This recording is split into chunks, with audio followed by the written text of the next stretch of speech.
তুমি নারী, তাই হাঁপিয়ে গেলেও থামা যাবে না। মাঝপথে কারো হাত ছাড়া যাবে না। সমাজের কোনো নিয়ম ভাঙা যাবে না। কষ্ট হলেও কাজ করতে হবে। নিজের ইচ্ছে অনিচ্ছে বিসর্জন দিতে হবে, কারণ তুমি একজন নারী। মেয়েদেরকে রানী বলা হয় ঠিকই, কিন্তু তাদেরকে কোনো রাজত্ব দেওয়া হয় না। মেয়েদেরকে পরী বলা হয় ঠিকই, কিন্তু তাদেরকে উড়তে অর্থাৎ সম্পূর্ণ স্বাধীনতা দেওয়া হয় না।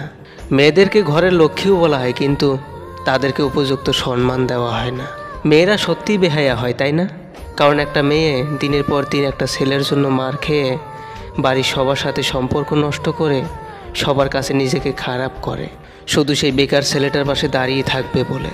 আর দুদিন পর মেয়েদেরকে শুনতে হয় সে নাকি সফল ছেলে চেয়েছিল। এত কিছুর পরও মেয়েদেরকে ছেলেরা বলে, তুমি কি করেছো আমার জন্য?